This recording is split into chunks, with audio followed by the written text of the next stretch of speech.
2021లో శ్రీశైలంలో లభ్యమైన రాగి రేకుల శాసనాలు తోకచుక్కలు ఉల్కపాతాలకు సంబంధించిన విశేషాలను వెల్లడించాయి.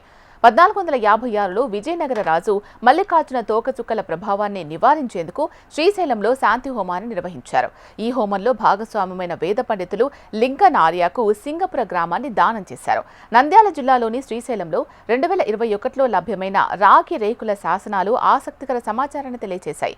భారత పురావస్తు శాఖ శాసనాల అధ్యయన విభాగం సంచాలకుడు మునిరత్నం రెడ్డి ఈ వివరాలు తెలిపారు. ఈ శాసనాల్లో తోకచుక్కలు ఉల్కపాతానికి సంబంధించిన విశేషాలు ఉండడాన్ని వారు గుర్తించారు. జరిగింది. ప్రతి 72-80 ఏళ్లలో భారీ సంఖ్యలో ప్రకాశవంతమైన తోకచుక్కలు పడడం, ఉల్కాపాతాలు సంభవించడం సాధారణమని శాసనాల ద్వారా తెలుస్తోంది. పురాతన కాలంలో ఈ ప్రకృతి సంఘటనలపై విపత్తుల భయం ఉండేదట. 1456లో విజయనగర రాజ్యంలో తోకచుక్కలు పడతాయి అన్న అంచనాలు భయాందోళనకు గురిచేశాయి. ఆ సమయంలో విజయనగర రాజు మల్లికార్జున తోకచుక్కల ప్రభావాన్ని నివారించేందుకు శ్రీశైలంలో భారీ స్థాయిలో శాంతి హోమాన్ని నిర్వహించారట.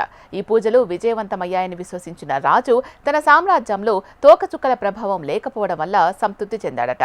శాంతి హోమంలో ముఖ్య పాత్ర పోషించిన లింగనార్య అనే వేద పండితుడికి రాజు సింగపుర అనే గ్రామాన్ని దానమిచ్చారు. లింగనార్య ఖగోళ శాస్త్రంలో ప్రావీణ్యమున్న వేద పండితుడని శాసనాల ద్వారా తెలుస్తోంది.